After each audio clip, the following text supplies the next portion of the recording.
Ladies and gentlemen, we ask that you please find a seat and stay with it.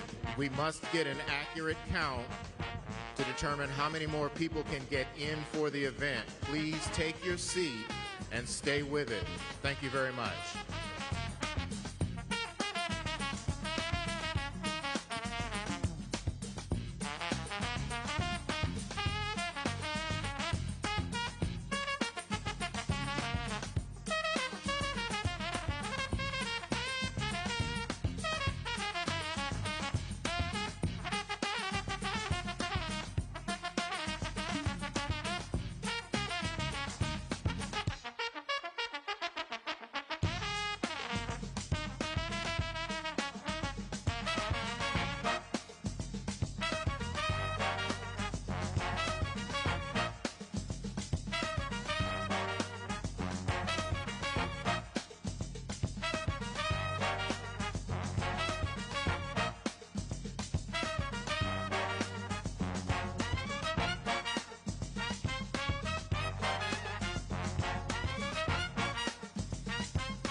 Ladies and gentlemen, would you please take your seats? Our program will begin shortly. As we prepare, staff must get a count of how many seats are still available. So if you would, please take your seats. Thank you very much.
Ladies and gentlemen, thank you for coming this afternoon. Please take your seats.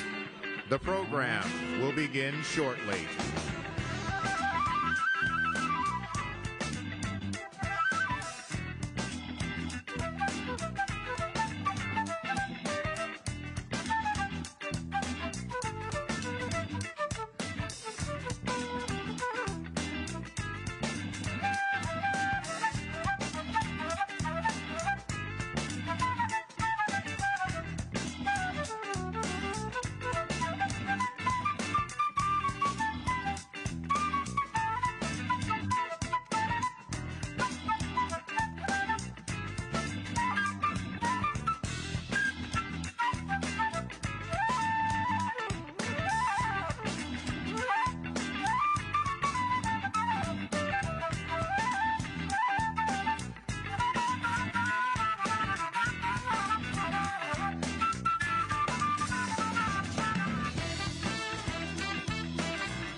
Ladies and gentlemen, we thank you for your patience this afternoon. The program will begin momentarily.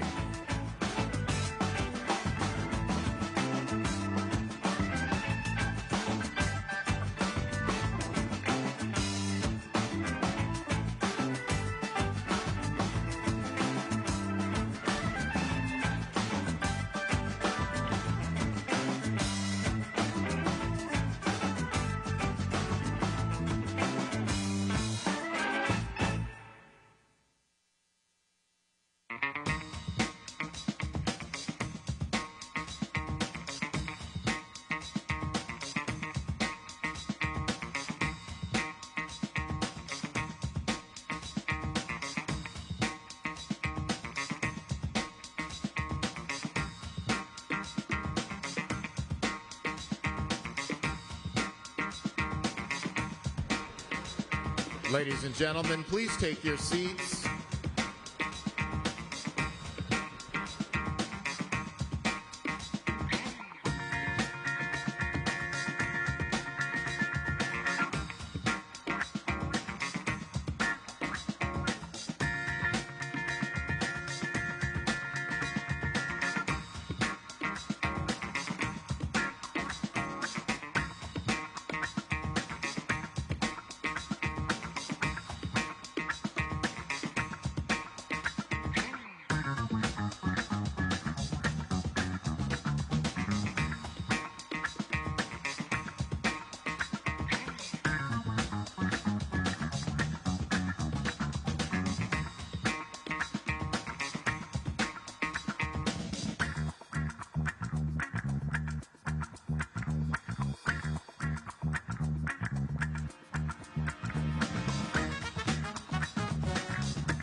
Ladies and gentlemen, welcome to the 49th Annual National Association of Black Journalists Convention and Career Fair. We are about to begin a conversation with former President Donald Trump. We ask that the professionalism that we all bring to our newsrooms and workplaces every day is the same professionalism that is maintained in this arena. Please welcome to the stage ABC News senior congressional correspondent Rachel Scott.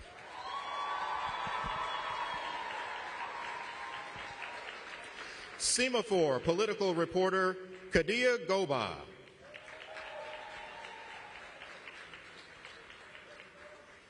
And anchor of the Faulkner Focus and co-host of Outnumbered on Fox News, Harris Faulkner.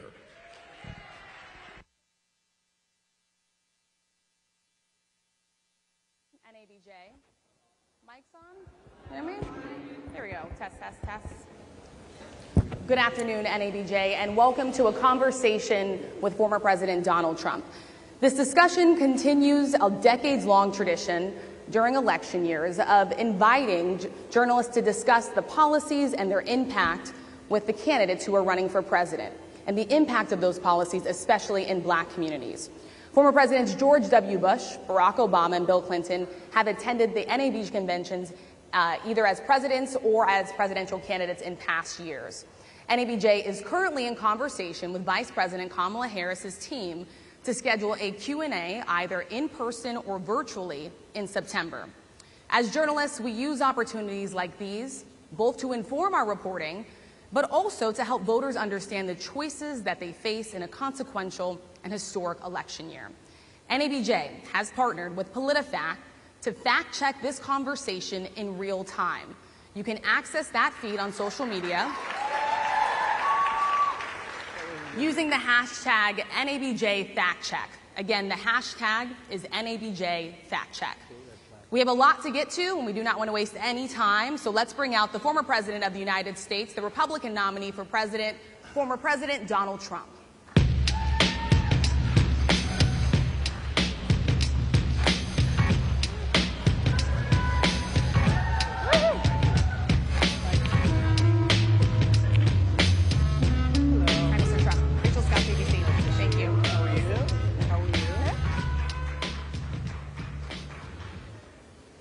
Mr. President, we so appreciate you giving us an hour of your time.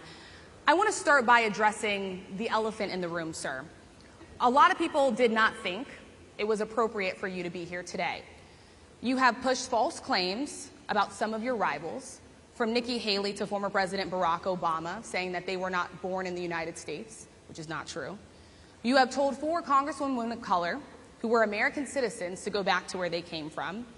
You have used words like animal and rabid to describe black district attorneys.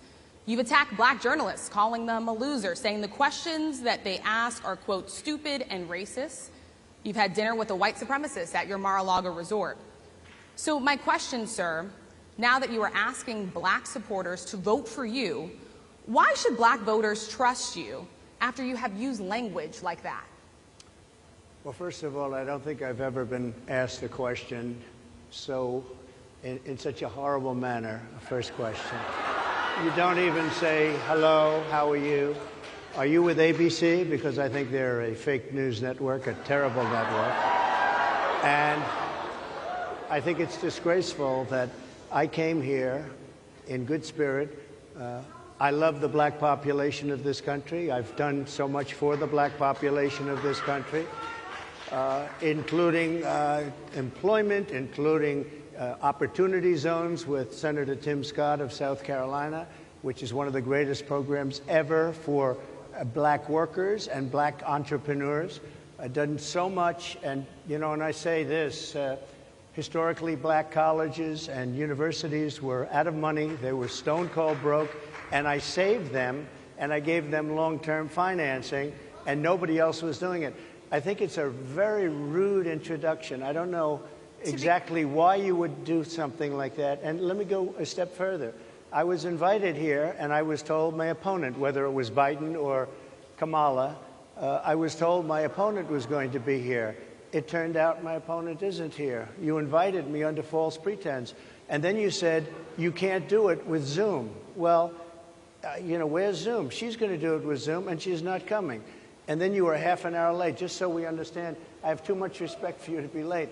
They couldn't get their equipment working or something was wrong. Mr. President, I would love if you can answer the question on your rhetoric and why you believe have that answered black the voters should question. trust you with another 4 I have years. been the best president for the black population since Abraham Lincoln. That's my answer. Better than President Johnson, who signed the Voting Rights Act? And for you to start off a question and answer period, especially when you're 35 minutes late because you couldn't get your equipment to work, in such a hostile manner, I think it's a disgrace. Let me just ask a follow-up, sir, and then we'll move on to other questions here. Some of your own supporters, including Republicans on Capitol Hill, have labeled Vice President Kamala Harris, who is the first black and Asian American woman to serve as vice president and be on a major party ticket, as a DEI hire. Is that acceptable language to you? And will you tell those Republicans and those supporters to stop it? How do you define DEI? Go ahead. How do you define diversity, equity, inclusion? Okay, yeah, go ahead. Is that what your definition? Give me a definition then. Would you give me a definition of that? Give me a definition of that. Sir, I'm asking you a question, a very direct question. Define define it for me, if you would. I just defined it, sir. Do you believe that Vice President Kamala Harris is only on the ticket because she is a black woman? Well, I can say no. I think it's maybe a little bit different. So I've known her a long time indirectly, not directly very much. And she was always of Indian heritage, and she was only promoting Indian heritage. I didn't know she was black until a number of years ago when she happened to turn black, and now she wants to be known as black. So I don't know, is she Indian or is she black? She has always identified as a black woman. She went to a historically black college. I respect either one, but she obviously doesn't, because she was Indian all the way, and then all of a sudden she made a turn, and she became a black person. Just to be clear, sir, do you believe that I think somebody should look into that too when you ask continue in a very hostile, nasty tone. It's a direct question, sir. Do you believe that Vice President Kamala Harris is a DEI hire, as some Republicans really don't have know. said? I mean, I really don't know. Could be. There are some, and there are plenty. I know this lady right over there, Harris, is a fantastic person who just interviewed me at length. And we had a great interview, I think, and I heard you got very good ratings on that Well, interview. you told me it was the longest one of your life, so we had a good discussion. Look, I want to talk about why you're here today. I mean, it is not lost on us how divided we are as a country. And as you were coming today, we really got to see that we were divided along the lines of race, along the lines of gender. And there is this question of, in this moment where we are, why come here? What is your message today? My message is to stop people from invading our country that are taking, frankly, a lot of problems with it. But one of the big problems, and a lot of the journalists in this room I know and I have great respect for, a lot of the journalists in this room are black. I will tell you that coming from the border are millions and millions of people that happen to be taking black jobs. You had the best. What exactly is a black job, sir? A black job is anybody that has a job. That's what it is. Anybody that has a job. All right. And Mr. they're taking the employment away from black people. They're coming in, they're invading. It's an invasion of millions of people, probably 15, 16, 17 million people. I have a feeling it's much more than that. And everybody's been seeing what's happened. The first group of people, the black population, is affected most by that. And Kamala is allowing it to happen. She's the border czar. She's the worst border czar in the history of the world. There's never been a border czar like this. She's never even essentially been. She said she was there once, but not the right part of the border. So she was a border czar. She's done a horrible job. These people are coming into our country, and they're taking black jobs and Hispanic jobs, and frankly, they're taking union jobs. Unions are being very badly affected by all of the millions of people that are pouring into our country. And one thing, as we discussed, many of these people are coming in from mental institutions, from prisons, from jails. They're gang members in other countries. Other countries are setting loose their prisoners. They're opening up their prisons and their mental institutions, and they're taking their bad people, drug dealers, gang members, and they're bringing them into the United States. And by the way, their crime rate is going down, and our crime rate is going to be a disaster. Mr. President, I want to get into how you address some of the issues with black communities. And I say that plural because we live in communities of color that are different. We're not all the same. We don't vote the same. We don't think the same. True. It's not monolithic. So as you come here today, I want to talk about something that bursts. And this is the weight of the inflation on this country right now. The nonprofit Money Management International recently released data from its mid-year analysis that we have found a 52% rise in people who are seeking counseling for being in credit debt. They're paying for food that is sky high on their credit cards, and now they can't pay that off.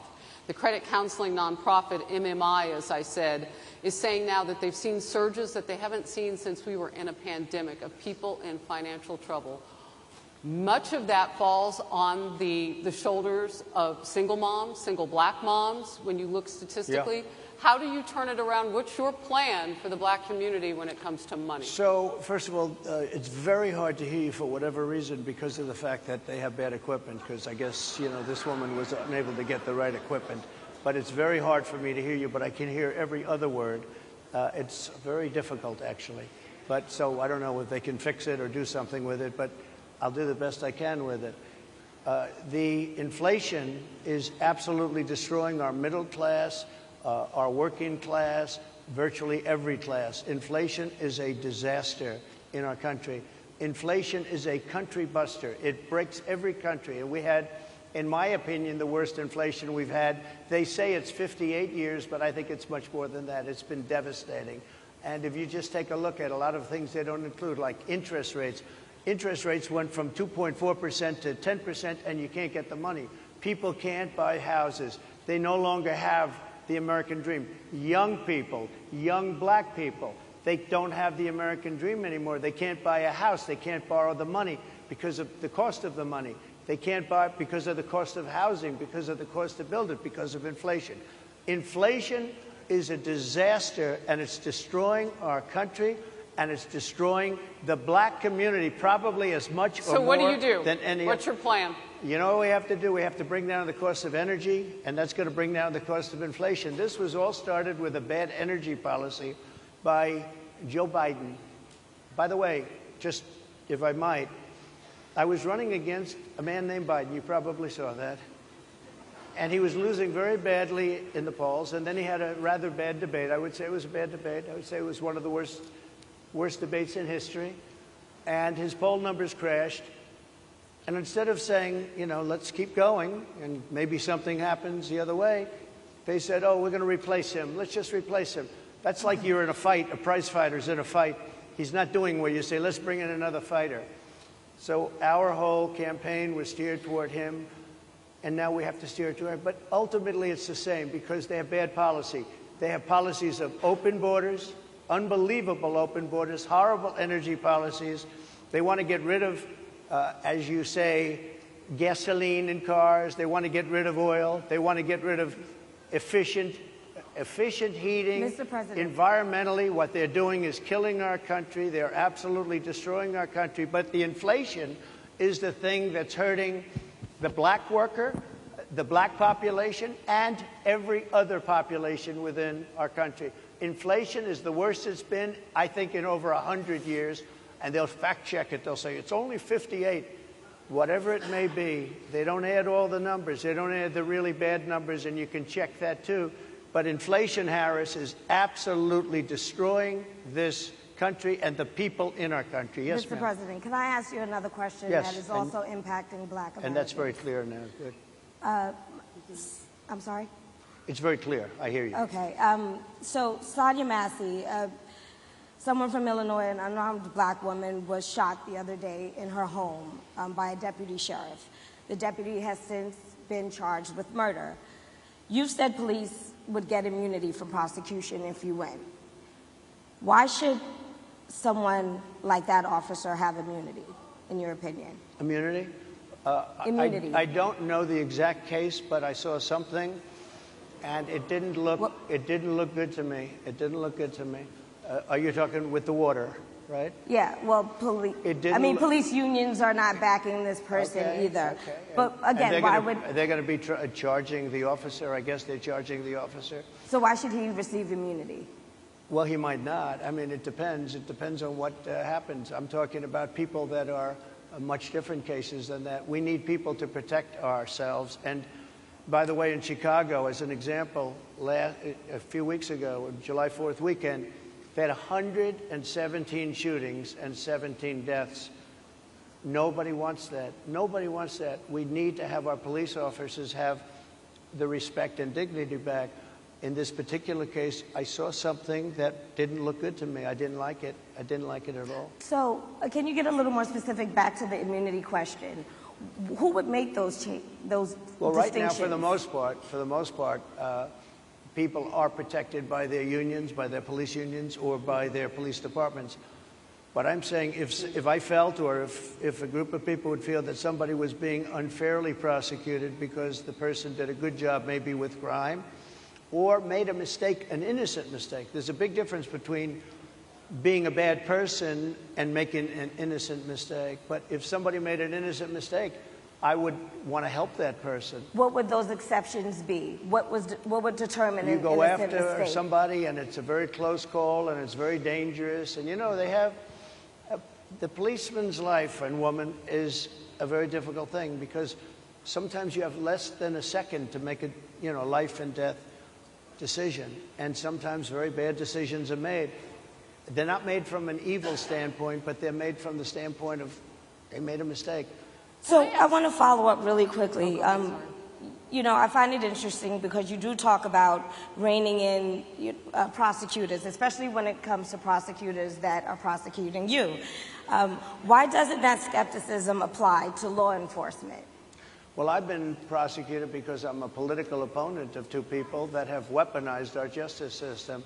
I've been prosecuted. I just won the big case in Florida. Everyone said that was the biggest case. That was the most difficult case.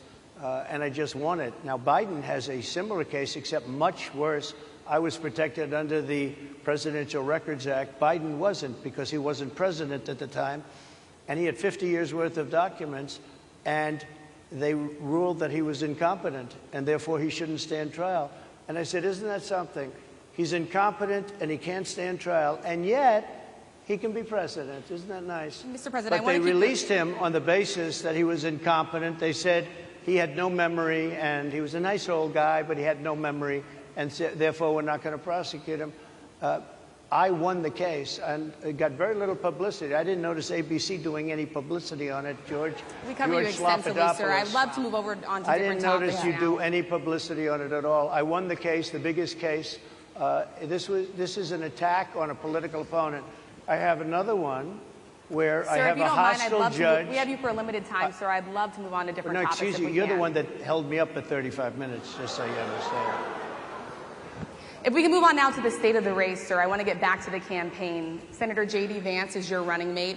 He's had a lot of controversy lately, and I want to read you a few things that he has said in the past. He said the Democrats running the country are a bunch of childless cat ladies who are miserable at their own lives and the choices they've made, and so they want to make the rest of the country miserable too. He's not talking here about how great it is to be a parent. He's attacking what he says are the choices people are making to not have children. Did you know that he had these views about people who do not have children before you picked him to be your running mate, and do you agree with him? No, I know this. He is very family-oriented, and he thinks family is a great thing. That doesn't mean he thinks that if you don't have a family, it's not. I know people with families. I know people with great families. I know people with very troubled families.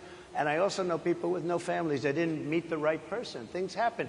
You go through life, you don't meet the right person. But he's not just talking about families here. He also says that people that don't have children should get less votes than those that do. I'm just speaking for myself. Is that your campaign I think position? I'm speaking for him, too.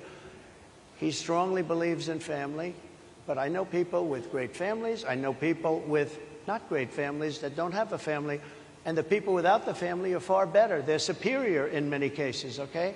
He's not saying they're not. What he's saying is that he thinks the family experience is a very important thing. It's a very good thing. But that doesn't mean that if you grow up and you grow older and you don't meet somebody that would be wonderful to meet and would have been good, that that's a bad thing. He's not saying that. My interpretation, you'll have to ask him, actually, but my interpretation is he's strongly family-oriented, but that doesn't mean if you don't have a family, there's something wrong with it. Just one last point and then we'll move on. Just one of the bedrock principles of American life is one person, one vote. Senator J.D. Vance has suggested that someone who has children should have more votes than a person who does not have children. I just want to be clear here. Is that the position of your campaign? Well, no, but it's not something I have ever heard before. I can tell you this. Right now you have illegal aliens coming into our country, many from prisons and many from mental institutions, and they want to give them votes. I don't think they should have votes. They came into our country illegally, and they're taking the vote away from all of the people in this room that have been here a long time, that have worked hard, that in many cases, and you'll see this happening, if I'm not elected, you're going to see it happening. If I am, you're not going to have any problem. But you're going to see it happening a long time. You're going to see the people in this room and people outside of this room are going to be losing their jobs to people that have come into this country illegally. Mr. President, can we stay with just kind of the state of the race right now? Because I felt like that vice president question, candidate question was right in there with that. So let's talk about J.D. Vance for a little bit. He's had some stumbles out of the gate. I don't know if you're hearing what we hear as reporters, but it's been a tough couple of weeks for him. Why did you choose J.D. Vance? Why did you choose him? And I'm having a hard time hearing, too. I chose know everybody him out there can, but it's hard I'll tell you why. I chose him because he's a very strong believer in work and the working man and woman, and especially the working man and woman who have been treated very unfairly, because you have many of them in this room. But you have many of those people, they were treated very unfairly. They worked very hard and they were treated unfairly. He wrote the book that became a bestseller. The movie became a smash hit. He's a very smart guy without the benefit of having a family that has contacts, like a father that was well connected. He got into Yale Law School. He graduated in 2 years from Ohio State, summa cum laude. I mean, you take a look at, his career has been an amazing career. He started off at a level with a difficult family situation, very difficult, with the mother and the father and everything else. He ends up going to Yale Law School and was one of the top students, became the head of the law journal. I mean, that's an amazing thing. He's a 4-year, he was in the military with great distinction for 4 years, got out, went into business, became successful in business, very successful in business, actually, did public offerings and other things. And I have to believe in that. I mean, he's somebody that was born in a rough situation. Most of the people know that situation because it was very well documented in his book. And I have a lot of respect for somebody that can get into Yale and become one of the best students in Yale, that meets a young woman at Yale who was also outstanding, and they get married, they have a beautiful family. But he had he's made himself an amazing life. He then goes to Ohio, lives in Ohio, and he had my endorsement. That helped. But he wins the Senate. He becomes a United States Senator. So he's a United States Senator. And so, Harris, like I respect you for your success, I respect people for their success. The reason I asked the question is because the last time you and I sat and talked was the day that you were shot. We'd been together for much of that day. You left to go to Butler, Pennsylvania, and we didn't know what was next. Yeah. And 2 days after that... I cannot understand. Your microphone I know, is so it is really hard for me to understand it's just, you too. I can understand you perfectly. Because she's closer. I can understand you. I'm happy to hear that, sir. But I can't really understand, Harris. I have a few more questions. Because of the distance, and the mics are really in lousy shape, but I cannot understand Are you asking a question? what you're saying. So what I wanted to say was the last time we spoke, you said some words that were prophetic because I asked you who you wanted to choose for vice president. Yeah. And you said normally it really wouldn't matter what they would bring, you choose somebody that you think has a future, that sort of thing. But you said these words 3.5 hours before an attempted assassination on your life. You told me that bad things happen, Harris. And that's why this decision is important this time. Bad things happen. You said it twice. When you look at J.D. Vance, is he ready on day one? Does he what? Ready on day one, if he has to be. I've always had great respect for him, and for the other candidates too. But I will say this, and I think this is well documented. Historically, the vice president, in terms of the election, does not have any impact. I mean, virtually no impact. You have 2 or 3 days where there's a lot of commotion as to who, like you're having it on the Democrat side, who it's going to be. And then that dies down, and it's all about the presidential pick. Virtually never has it mattered. Maybe Lyndon Johnson mattered for different reasons of what we're talking about, not for vote reasons, but for political reasons, other political reasons. But historically, the choice of a vice president makes no difference. You're voting for the president, and you can have a vice president who's outstanding in every way, and I think J.D. is. I think that all of them would have been. But you're not voting that way. You're voting for the president. You're voting for me. If you like me, I'm going to win. If you don't like me, I'm not going to win. I'm going to get my J.D. Vance question in. J.D. Vance? I'm going to get my J.D. Vance question in. To your point and to Rachel's point, he, has a lot of opinions about childless women like myself or divorced people like yourself. Do you think, well, I mean, my point is here. But at least it was said in a friendly manner. My point is, do you think the Republican Party is getting a little bit too judgy about people's lives when you think about abortion or when you think about what J.D. Vance is saying? I don't think, look, I think that the Democrat Party is really the one that has the problem. I think they're radical on abortion because they're allowing abortion in the 9th month. They're allowing the death of a baby after the baby is born, based on the governor of Virginia. Based on the governor of Virginia, they're allowing the death of the baby after it's born. They're allowing abortions in the 8th and 9th month. Well, Democrats have denied. I think they're right.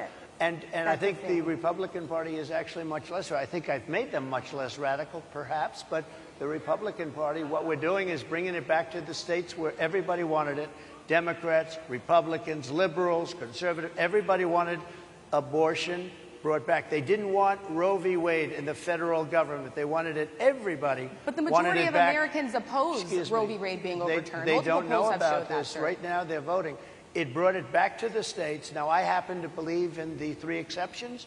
Ronald Reagan believed with rape, incest, life of the mother. I do. I think most people do. I think most Republicans do also. But if you take a look, right now they're doing, it's an amazing thing, out of the federal government, it's in states, and people are voting. And I will say, Ohio is, let's call it a more liberal version, has been approved. Kansas, the same thing, a little bit surprising to a lot of people. But the people are now voting, and it's taking this issue that's been going on for 52 years and has torn our country apart, and it's giving it to the people to vote on. And they're voting. And many states have already voted. Others are in the process of voting. And it's bringing it back to the people and a vote of the people. And it's not at all radical. And again, you have to follow your heart. I happen to believe in the 3 exceptions. Most people believe in the 3 exceptions. Most Republicans believe in the exceptions. But they don't want to see an abortion in the 9th month or the 8th month. Almost everybody agrees to that.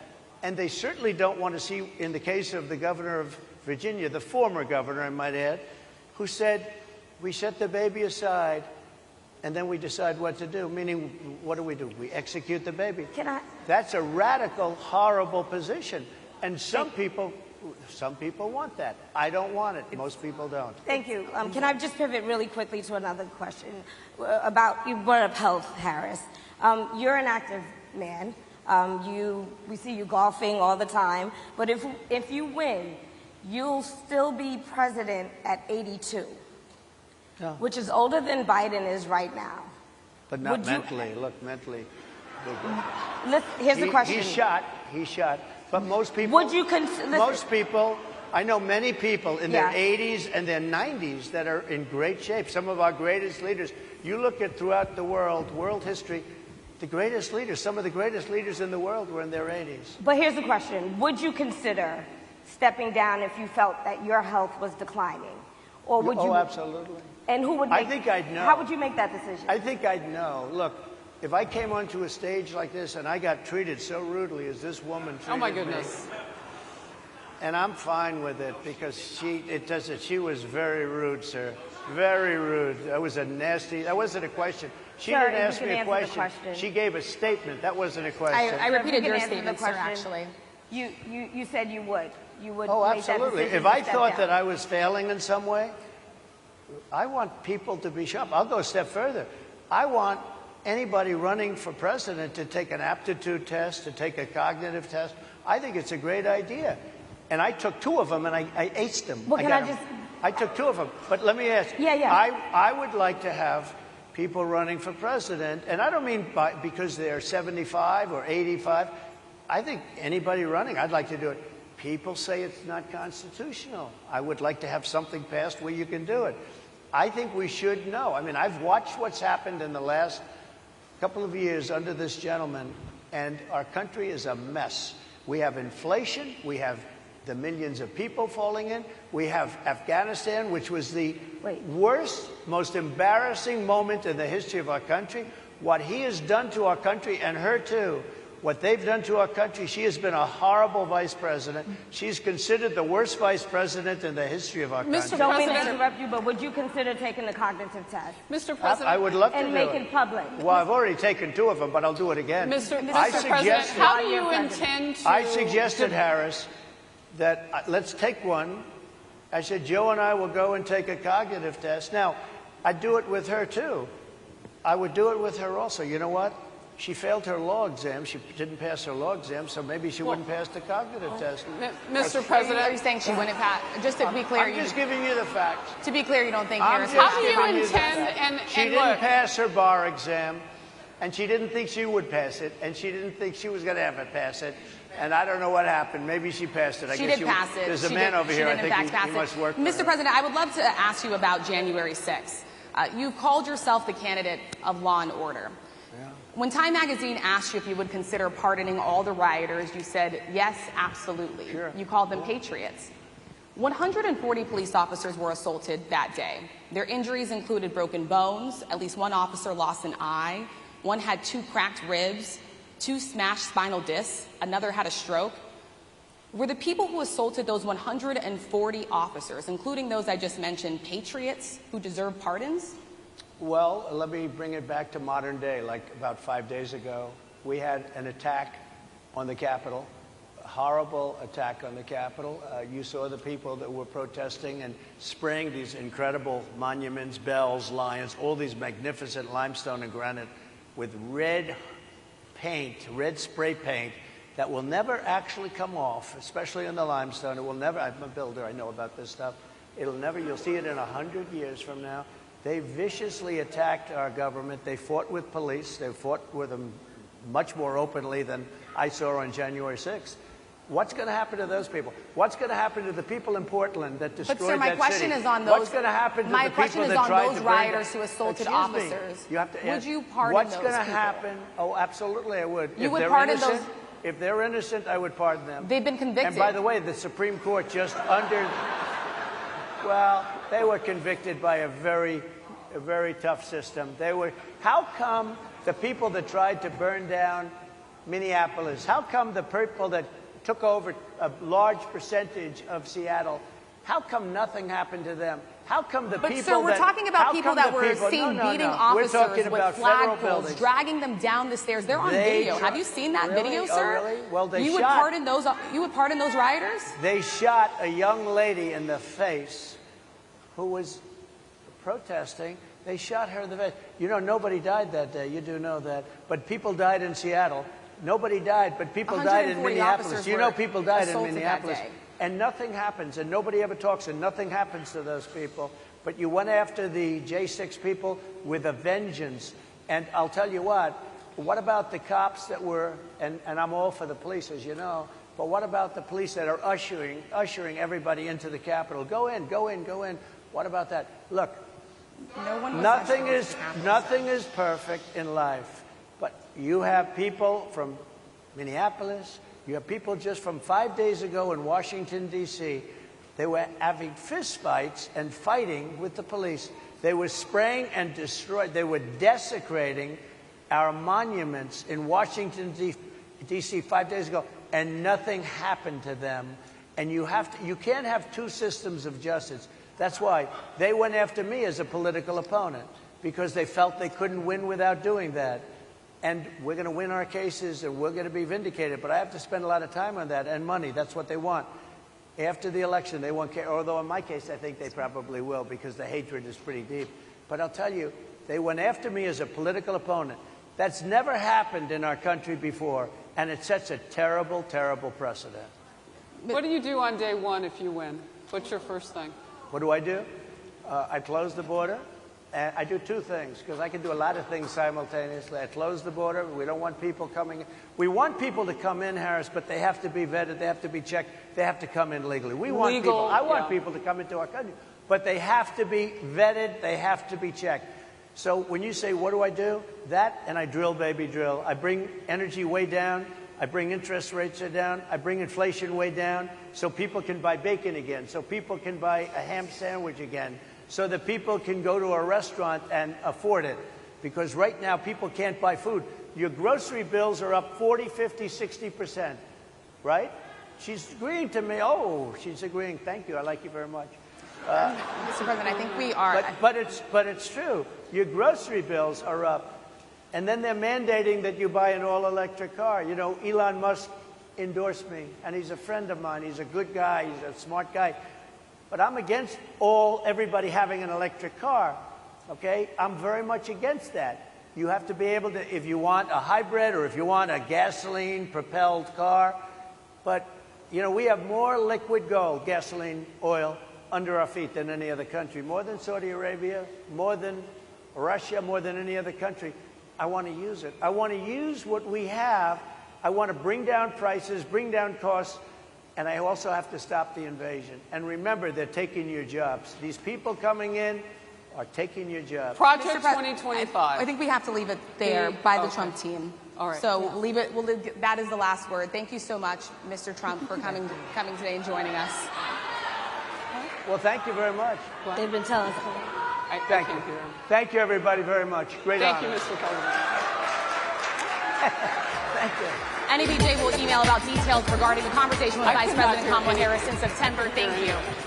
Thank you very much. Thank you, sir.